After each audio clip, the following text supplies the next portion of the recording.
BRK depth. తెలంగాణలో స్థానిక సంస్థల ఎన్నికలకు తెలంగాణ ప్రభుత్వం సిద్ధమైంది.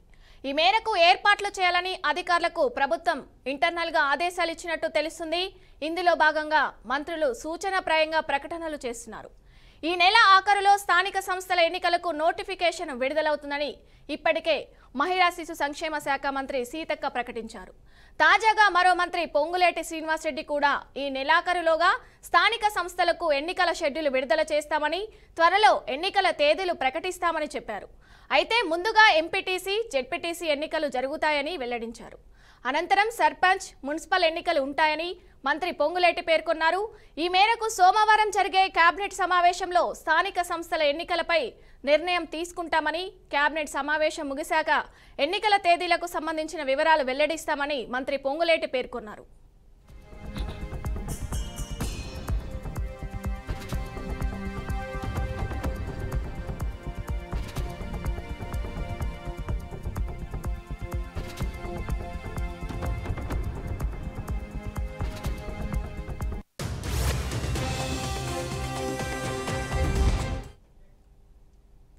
ఇదిలా ఉంటే రాష్ట్రంలో స్థానిక సంస్థలకు ఎన్నికలు నిర్వహించాలని ఇప్పటికే ముఖ్యమంత్రి రేవంత్ రెడ్డి ఆయా జిల్లాల నేతలకు పరోక్షంగా సూచించినట్టు తెలుస్తుంది.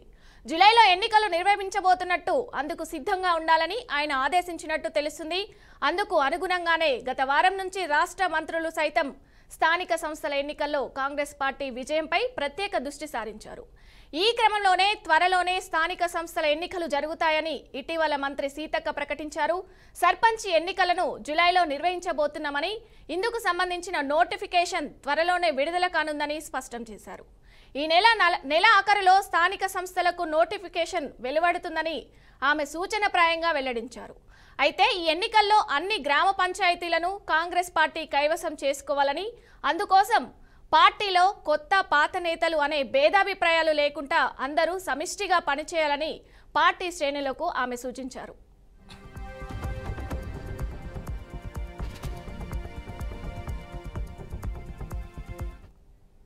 ఈ క్రమంలో తాజాగా మరో మంత్రి పొంగులేటి శ్రీనివాసరెడ్డి కూడా ఈ నెలాఖరులోగా స్థానిక సంస్థలకు ఎన్నికల షెడ్యూల్ విడుదల చేస్తామని, త్వరలో ఎన్నికల తేదీలు ప్రకటిస్తామని చెప్పారు. అయితే ముందుగా ఎంపీటీసీ, జెడ్పీటీసీ ఎన్నికలు జరుగుతాయని వెల్లడించారు. అనంతరం సర్పంచ్, మున్సిపల్ ఎన్నికలు ఉంటాయని మంత్రి పొంగులేటి పేర్కొన్నారు. ఆయా గ్రామాలలో నాయకుల మధ్య సఖ్యత ఉండాలని, నాయకులు ఎవరైనా ప్రజా సమస్యల పరిష్కారానికి మొదటి ప్రాధాన్యత ఇవ్వాలంటూ మంత్రి పొంగులేటి సూచించారు. ఎన్నికల షెడ్యూల్ రావడానికి 15 రోజుల గడువు మాత్రమే ఉందని, మీ గ్రామాలలో చిన్న చిన్న లోటుపాట్లు ఉంటే వాటిని సరిదిద్దుకొని ఎన్నికలకు సిద్ధం కావాలని పొంగులేటి పిలుపునిచ్చారు.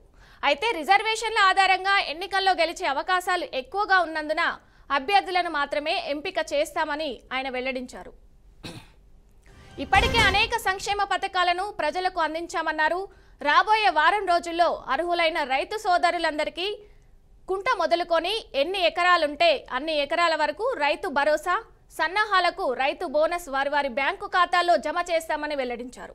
సంక్షేమ పథకాల ఆవశ్యకతను గ్రామాల్లో ప్రజల్లోకి తీసుకెళ్లాల్సిన బాధ్యత స్థానిక నాయకులదేనని స్పష్టం చేశారు. మీ గ్రామాలలో లబ్ధిదారులకు ఇందిరమ్మ ఇళ్లు మంజూరు చేయించుకోవడమే కాదు, వాటి నిర్మాణం పూర్తి చేయించే బాధ్యత కూడా మీరే చూసుకోవాలని పొంగులేటి చెప్పారు.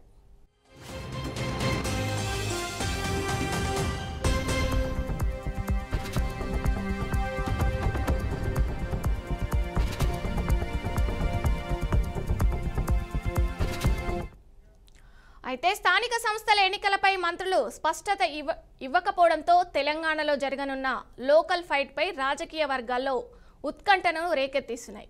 ముఖ్యంగా గ్రామ పంచాయతీలకు పాలక వర్గాలు లేని ప్రస్తుత పరిస్థితుల్లో ఈ ఎన్నికలకు ప్రభుత్వం సన్నద్ధమవుతుంది.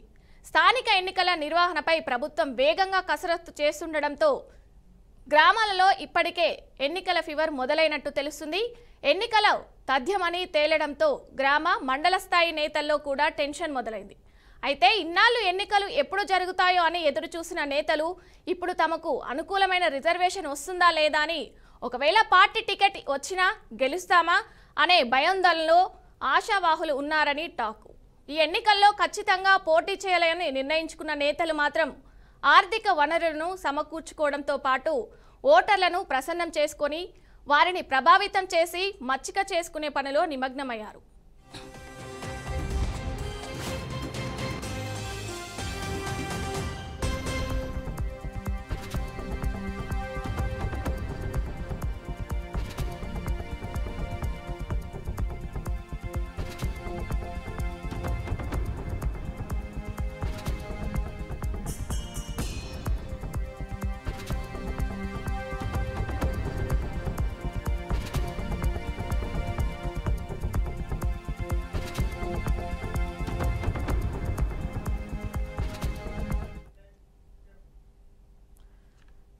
నమస్కారం వెంకటేశ్వరరావు గారు. నమస్తే అండి. సార్, చూసుకున్నట్టయితే ఇప్పుడు స్థానిక సంస్థల ఎన్నికలు జరగనున్నాయి కదా, దీనిపై మీరేమంటారు? అసలు ఇది స్థానిక సంస్థల అంటే ముఖ్యంగా గ్రామ పంచాయతీ ఎలక్షన్స్ అయితే దాదాపు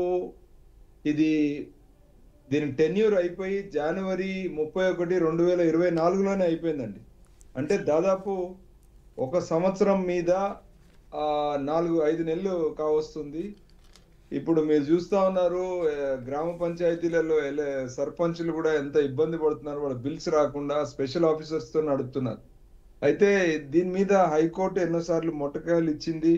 అలాగే హైకోర్టు ఈ ఎలక్షన్స్ ని బీసీ ఎన్యూమరేషన్ ద్వారా, అంటే బీసీల గణాంకాలు తేల్చుతూ దాని రిజర్వేషన్స్ ఇంప్లిమెంటేషన్ విషయంలో కొన్ని డైరెక్షన్స్ ఇవ్వడం జరిగింది. ఆ డైరెక్షన్స్ ని అడ్డు పెట్టుకొని ఇంతకాలము ఆ బీసీ ఎన్యూమరేషన్ పేరు మీద స్టేట్ గవర్నమెంట్ చాలా కాలం తాచారం చేస్తూ దీన్ని డిలే చేయడం జరిగింది.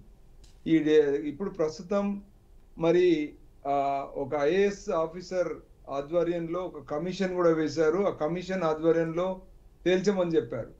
అంటే కమిషన్ ఏదైతుందో రిటైర్డ్ ఆఫీసర్ వెంకటేశ్వరరావు గారి ఆధ్వర్యంలో చేసి ఎన్యూమరేషన్ ఎంక్వైరీ చేయమని చెప్పేసి దాని యొక్క నేచర్ ఆఫ్ ఇంప్లిమెంటేషన్, బీసీల యొక్క గణాంకాలు ఏ రకంగా ఇంప్లిమెంట్ చేయాలి, వాళ్ళ రిజర్వేషన్ ఎంత ఇవ్వాలి అనే అంశం కూడా కమిషన్ అసిస్టెన్సీ కోరడం జరిగింది స్టేట్ అండ్ సెంట్రల్ గవర్నమెంట్స్. కానీ ఇంతవరకు దాని యొక్క వివరాలు తెలియలేదు. అవుట్కమ్ మరి గవర్నమెంట్ దాన్ని ఏ రకంగా ఇప్పుడు రిజర్వేషన్స్ తీసుకుంటుంది అనేది వేచి చూడాల్సినటువంటి పరిస్థితి. సో ఓవరాల్ గా ఇప్పుడు గవర్నమెంట్ మీద ఉన్న ప్రెషర్ ప్రకారంగా ఇది దాదాపు ఒక 3-4 సార్లు ఈ సంవత్సర కాలంలో గ్రామ పంచాయతీ ఎలక్షన్ జరుగుతున్నాయి అని చెప్పేటువంటి కథనాలు రావడం ఇది బహుశా 4-5వ సారి అయి ఉంటుంది.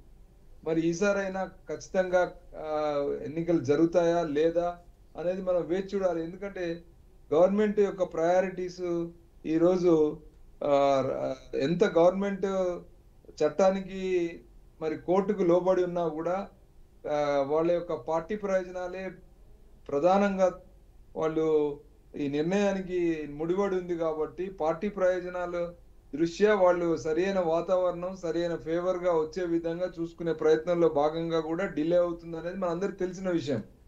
అందులో భాగంగానే ఈరోజు ఈ బీసీ వ్యవహారంలో కూడా ఎంతవరకు ఈ రిజర్వేషన్స్ ఇంప్లిమెంట్ చేస్తే నిజమైనటువంటి ఆశావాహులకు ఇది లబ్ధి చేకూరుతుందా అనేటువంటి అంశం కూడా ఇంకా తేలాల్సి ఉంది. వీటన్నిటి మీద కూడా ఇంకా ప్రభుత్వం స్పష్టత ఇవ్వలేదు.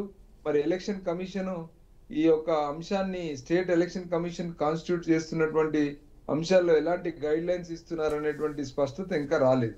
ఇవన్నీ మరి ఒకసారి నోటిఫికేషన్ జారీ అయితే గానీ మనకు అర్థం కాదు. స్టేట్ అంతకన్నా మించి ఈ గ్రామ పంచాయతీ ఎలక్షన్స్ లో ముఖ్యంగా ఒకేసారి కాకుండా ఎంపీటీసీ, జెడ్పీసీ, ఏటీసీ మొదలు తీసుకొని ఆ తర్వాత గ్రామ పంచాయతీ ఎన్నికలు తీసుకునే ప్రయత్నం చేస్తున్నారని చెప్తా ఉన్నారు. కానీ ముఖ్యంగా మనం ఇక్కడ చూడాల్సింది ఏంటంటే ఇప్పుడు కేంద్రం కూడా ఏదైతే కేంద్రం నుంచి రావాల్సినటువంటి గ్రాంట్స్ ఏదైతే ఉందో గ్రామ పంచాయతీలకు అవి ల్యాబ్స్ అవుతున్నటువంటి పరిస్థితి. ఈ సమయం లోపల వాళ్ళు కండక్ట్ చేస్తే వాళ్ళకి డబ్బులు వస్తాయని తెలిసి కూడా ఇంకా తాత్సారం జరుగుతుంది. మరి బహుశా దాన్ని దృష్టిలో పెట్టుకొని ఈసారైనా వాళ్ళు అనుకున్నట్టుగా చేస్తారని మనం ఆశిస్తున్నాం. వెంకటేశ్వరరావు గారు, గవర్నమెంట్ లో Yeah. ఇన్ని రోజులు కూడా ఎన్నికలు పెండింగ్ లో పెట్టుకుంటూ వచ్చింది అధికార పార్టీ. అయితే ఇప్పుడు కాంగ్రెస్ పార్టీ గెలవబోతుందంటారా? మీ విశ్లేషణ ఏంటి దానిపై? ఇప్పుడు ఇప్పుడు 2-3 అంశాలు ముడిపడి ఉన్నాయండి దీని మీద. ఇప్పుడు ఏదైతే ఈరోజు గ్రామ పంచాయతీ ఎలక్షన్స్ కండక్ట్ చేయడానికి కోసం ఈ మన రాష్ట్ర ప్రభుత్వం బీసీలకు రిజర్వేషన్స్ గతంలో హైకోర్టు సుప్రీంకోర్టు ఆర్డర్ల మేరకు వాళ్ళ యొక్క ఎన్యూమరేషన్ ఆధారితంగా వాళ్ళకి మేము రిజర్వేషన్స్ కల్పిస్తామని చెప్పి పరిస్థితిలో ఇప్పుడు ఎంతవరకు రిజర్వేషన్స్ కి న్యాయం చేస్తారు అని విషయంలో ఆధారపడి ఉంది. ఇప్పుడు కాంగ్రెస్ ప్రభుత్వం రేపు నిజంగా ఎలక్షన్స్ లో వాళ్ళకి ఇచ్చేటువంటి టికెట్స్ విషయంలో పూర్తిగా వాళ్ళ యొక్క వాగ్దానాలకు కట్టుబడి ఉన్నట్టయితే తప్పనిసరిగా దాని యొక్క ప్రభావం ఎలక్షన్స్ మీద ఉంటుందని చెప్పుకోవచ్చు. వెంకటేశ్వరరావు గారు, ఇప్పుడు బీఆర్ఎస్ చూసుకున్నట్టయితే అసలు ఫీల్డ్ లో కనిపించట్లేదు. దీనివల్ల అసలు ఏ స్థానంలో ఉంటుంది అనుకుంటారు? ఎక్కువ స్థానాలు ఏ పార్టీ? వాళ్ళ పార్టీలోనే గొడవలు జరుగుతున్నాయి కదా బీఆర్ఎస్ కి సంబంధించి. సో ఇప్పుడు బీఆర్ఎస్ యాక్టివ్ గా లేదు కాబట్టి ఏమంటారు దీనిపై? బీజేపీ గెలుస్తుందంటారా, బీఆర్ఎస్ అంటారా, కాంగ్రెస్ అంటారా? అంటే బీఆర్ఎస్ బరిలో లేదని మీరు ఎలా చెప్తారు? ఇప్పుడు అనౌన్స్ అయినాక వాళ్ళు అప్పుడు కదా డిక్లేర్ చేసేది. ఇప్పుడు ఏ పార్టీ అయినా కూడా ఇప్పుడు వాళ్ళ పార్టీలోనే గొడవలు జరుగుతున్నాయి కదండి, వాళ్ళు సరిగా కాన్సంట్రేట్ చేయలేకపోతున్నారు. అంటే ఇప్పుడు ఒకసారి ఎలక్షన్స్ అనౌన్స్ అవుతున్నాయని కన్ఫర్మేషన్ ఉంటే ఇవన్నీ కూడా తాత్కాలికం కదా గొడవలన్నీ కూడా. ఇప్పుడు జరుగుతున్నటువంటి గొడవలన్నీ అంతర్గతం, వాళ్ళ పార్టీకి సంబంధించినటువంటి విషయాలు. వాళ్ళు ఒకవేళ ఎలక్షన్స్ ఉన్నాయంటే వాళ్ళు ఇమ్మీడియట్ గా ఎలక్షన్స్ దృష్టి పెట్టడం అనేది వాళ్ళ పార్టీ మనుగడ రేపు గ్రామ పంచాయతీల మీద ఆధారపడింది కాబట్టి డెఫినెట్ గా వాళ్ళు పోటీలో ఉంటారు. స్థానికంగా ఇప్పుడు 2-3 పార్టీల మధ్యలో 2 జాతీయ పార్టీలు, ఇది ఒకటే స్థానికంగా ఉన్నటువంటి పార్టీ కాబట్టి డెఫినెట్ గా వాళ్ళకి అడ్వాంటేజ్ ఉంటుంది. అది వాళ్ళు తీసుకునే, ఇప్పుడు కాంగ్రెస్ తీసుకునే స్టాండ్ని బట్టి వీళ్ళకి లాభమో నష్టమో అనేది తెలిసిపోతుంది. వెంకటేశ్వరరావు గారు, మెజార్టీ స్థానాలు కాంగ్రెస్ కు వస్తాయంటారా, బీఆర్ఎస్ కు వస్తాయంటారా? మీ విశ్లేషణ ఏంటి? అంటే ఇప్పుడు నేను అదే చెప్తున్నాను మేడం. ఇప్పుడు కాంగ్రెస్ పార్టీ వాళ్ళు బీసీలకు ఎంత వరకు వాళ్ళు కట్టుబడి వాళ్ళకు టికెట్స్ ఇస్తే దాంట్లో ఏ రకమైనటువంటి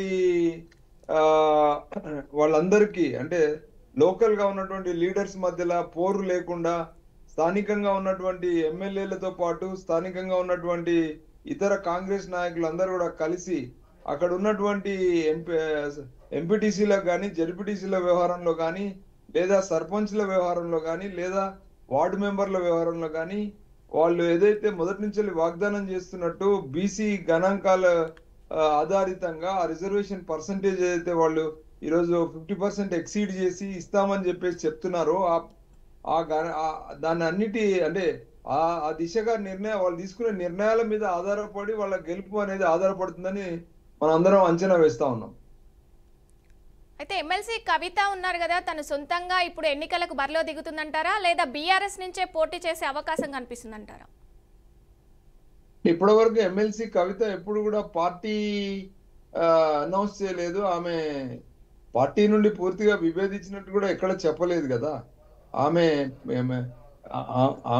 అంతర్గతంగా వాళ్ళ యొక్క అభిప్రాయాన్ని పార్టీలో ఆమె ఆమెకు వాళ్ళ కుటుంబంలో లేదా వాళ్ళ తండ్రి దగ్గర వాళ్ళ స్టాండ్ చెప్తుంది తప్పితే ఇంతవరకు ఆమె పార్టీ పెడతాను ఎక్కడ డిక్లేర్ చేయలే కదా. అంటే ఇప్పుడు మాజీ సీఎం అయిన కేసీఆర్ కూడా కూతుర్ని దూరం పెట్టడం జరిగింది. సో తను ఏమైనా స్టెప్ తీసుకొని సొంత పార్టీ పెట్టి ఎన్నికల్లో బరిలోకి దిగే అవకాశం ఉందంటారా? ఇప్పుడు ఉన్న పరిస్థితిలో అయితే అది వాళ్ళకి అలా చేయడం వల్ల బీఆర్ఎస్ పార్టీకి వాళ్ళకి బలహీన పడుతుంది కాబట్టి బహుశా నేను చేస్తారని అనుకోవడం లేదు. ఓకే, రిజర్వేషన్లు రెడీ అవుతున్నాయి అంటారా సార్? ఇప్పుడు పదే కూడా పెండింగ్ లో పడుతూ వస్తున్నాయి ఎన్నికలు, ఇక ఈసారైనా రిజర్వేషన్లు అయిపోతాయి అంటారా? కాంగ్రెస్ పార్టీ ఇచ్చిన వాగ్దానాల ప్రకారంగా వాళ్ళు ఖచ్చితంగా రిజర్వేషన్స్ కట్టుబడి ఉండాలి. ఉన్నట్టయితే ఖచ్చితంగా వాళ్ళకి కొంత లాభం జరుగుతుంది. రిజర్వేషన్స్ ఏ రీతిలో వాళ్ళు ఇంప్లిమెంటేషన్ చేస్తారు, వాళ్ళు ఏదైతే వాగ్దానం చేసి మొత్తం సుప్రీంకోర్టు గైడ్ లైన్స్ కు వ్యతిరేకంగా మరి ఈరోజు కేంద్ర ప్రభుత్వం కూడా వ్యతిరేకంగా వాళ్ళు తీసుకున్నటువంటి స్టాండ్ మీద నిలబడి వాళ్ళకు బీసీలకు వాళ్ళకు టికెట్స్ ఇస్తారా, ఇస్తే ఎంతవరకు ఇస్తారు, ఇవన్నీ అంశాల మీద ఆధారపడిందండి. Okay, thank you sir. అంటే ఇక్కడ వెల్కమ్ బ్యాక్. తెలంగాణలో స్థానిక సంస్థల ఎన్నికలకు తెలంగాణ ప్రభుత్వం సిద్ధమైంది. ఈ మేరకు ఏర్పాట్లు చేయాలని అధికారులకు ప్రభుత్వం ఇంటర్నల్గా ఆదేశాలు ఇచ్చినట్టు తెలుస్తుంది. ఇందులో భాగంగా మంత్రులు సూచనప్రాయంగా ప్రకటనలు చేస్తున్నారు. ఈ నెలాఖరులో స్థానిక సంస్థల ఎన్నికల నోటిఫికేషన్ విడుదలవుతుందని ఇప్పటికే మహిళా శిశు సంక్షేమ శాఖ మంత్రి సీతక్క ప్రకటించారు. తాజాగా మరో మంత్రి పొంగులేటి శ్రీనివాసరెడ్డి కూడా ఈ నెలాఖరులోగా స్థానిక సంస్థలకు ఎన్నికల షెడ్యూల్ విడుదల చేస్తామని, త్వరలో ఎన్నికల తేదీలు ప్రకటిస్తామని చెప్పారు. అయితే ముందుగా ఎంపీటీసీ, జెడ్పీటీసీ ఎన్నికలు జరుగుతాయని వెల్లడించారు. అనంతరం సర్పంచ్, మున్సిపల్ ఎన్నికలు ఉంటాయని మంత్రి పొంగులేటి పేర్కొన్నారు. ఈ మేరకు సోమవారం జరిగే కేబినెట్ సమావేశంలో స్థానిక సంస్థల ఎన్నికలపై నిర్ణయం తీసుకుంటామని, కేబినెట్ సమావేశం ముగిశాక ఎన్నికల తేదీలకు సంబంధించిన వివరాలు వెల్లడిస్తామని మంత్రి పొంగులేటి పేర్కొన్నారు.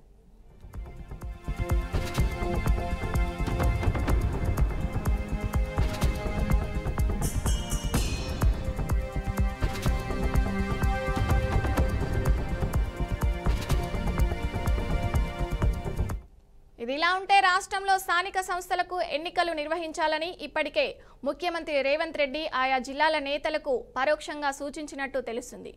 జూలైలో ఎన్నికలు నిర్వహించబోతున్నట్లు, అందుకు సిద్ధంగా ఉండాలని ఆయన ఆదేశించినట్టు తెలుస్తుంది.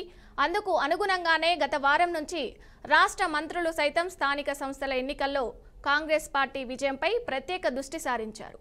ఈ క్రమంలోనే త్వరలోనే స్థానిక సంస్థల ఎన్నికలు జరుగుతాయని ఇటీవల మంత్రి సీతక్క ప్రకటించారు. సర్పంచ్ ఎన్నికలను జూలైలో నిర్వహించబోతున్నామని, ఇందుకు సంబంధించిన నోటిఫికేషన్ త్వరలోనే విడుదల కానుందని స్పష్టం చేశారు.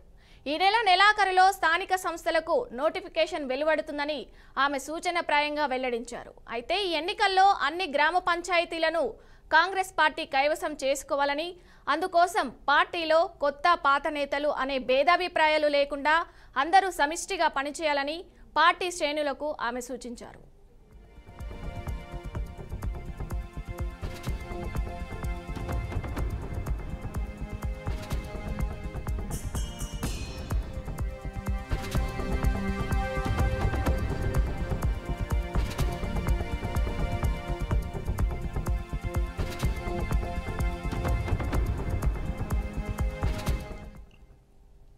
ఈ క్రమంలో తాజాగా మరో మంత్రి పొంగులేటి శ్రీనివాసరెడ్డి కూడా ఈ నెలాఖరులోగా స్థానిక సంస్థల ఎన్నికలకు షెడ్యూల్ విడుదల చేస్తామని, త్వరలో ఎన్నికల తేదీలు ప్రకటిస్తామని చెప్పారు. అయితే ముందుగా ఎంపీటీసీ, జెడ్పీటీసీ ఎన్నికలు జరుగుతాయని వెల్లడించారు. అనంతరం సర్పంచ్, మున్సిపల్ ఎన్నికలు ఉంటాయని మంత్రి పొంగులేటి పేర్కొన్నారు. ఆయా గ్రామాలలో నాయకుల మధ్య సఖ్యత ఉండాలని, నాయకులు ఎవరైనా ప్రజా సమస్యల పరిష్కారానికి మొదటి ప్రాధాన్యత ఇవ్వాలంటూ మంత్రి పొంగులేటి సూచించారు. ఎన్నికల షెడ్యూల్ రావడానికి 15 రోజుల గడువు మాత్రమే ఉందని, మీ గ్రామాలలో చిన్న లోటుపాట్లు ఉంటే వాటిని సరిదిద్దుకొని ఎన్నికలకు సిద్ధం కావాలని పొంగులేటి పిలుపునిచ్చారు. అయితే రిజర్వేషన్ల ఆధారంగా ఎన్నికల్లో గెలిచే అవకాశాలు ఎక్కువ ఉన్న అభ్యర్థులను మాత్రమే ఎంపిక చేస్తామని ఆయన వెల్లడించారు. ఇప్పటికే అనేక సంక్షేమ పథకాలను ప్రజలకు అందించామన్నారు. రాబోయే వారం రోజుల్లోనే అర్హులైన రైతు సోదరులందరికీ కుంట మొదలుకొని ఎన్ని ఎకరాలుంటే అన్ని ఎకరాల వరకు రైతు భరోసా, సన్నాహాలకు రైతు బోనస్ వారి బ్యాంకు ఖాతాలలో జమ చేస్తామని వెల్లడించారు. సంక్షేమ పథకాల ఆవశ్యకతను గ్రామాల్లో ప్రజల్లోకి తీసుకెళ్లాల్సిన బాధ్యత స్థానిక నాయకులదేనని స్పష్టం చేశారు. మీ గ్రామాలలో లబ్ధిదారులకు ఇందిరమ్మ ఇళ్లు మంజూరు చేయించుకోవడమే కాదు, వాటి నిర్మాణం పూర్తి చేయించే బాధ్యత కూడా మీరే చూసుకోవాలని పొంగులేటి చెప్పారు.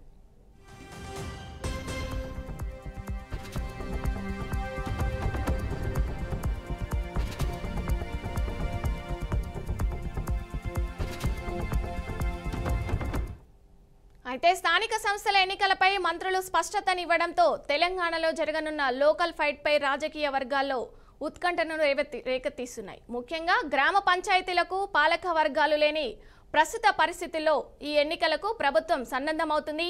స్థానిక ఎన్నికల నిర్వహణపై ప్రభుత్వం వేగంగా కసరత్తు చేస్తుండటంతో గ్రామాలలో ఇప్పటికే ఎన్నికల ఫిగర్ మొదలైనట్టు తెలుస్తుంది. ఎన్నికలు తథ్యమని తేలడంతో గ్రామ మండల స్థాయి నేతల్లో కొత్త టెన్షన్ మొదలైంది.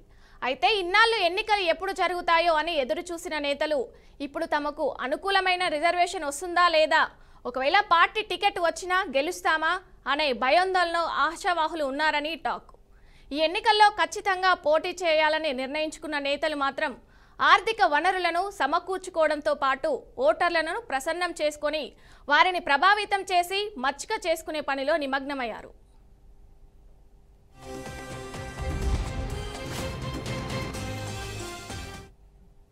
ఇది ఇవాల్టి స్పెషల్ ఇన్ డెప్త్. మరో ఇన్ డెప్త్తో మళ్ళీ కలుద్దాం.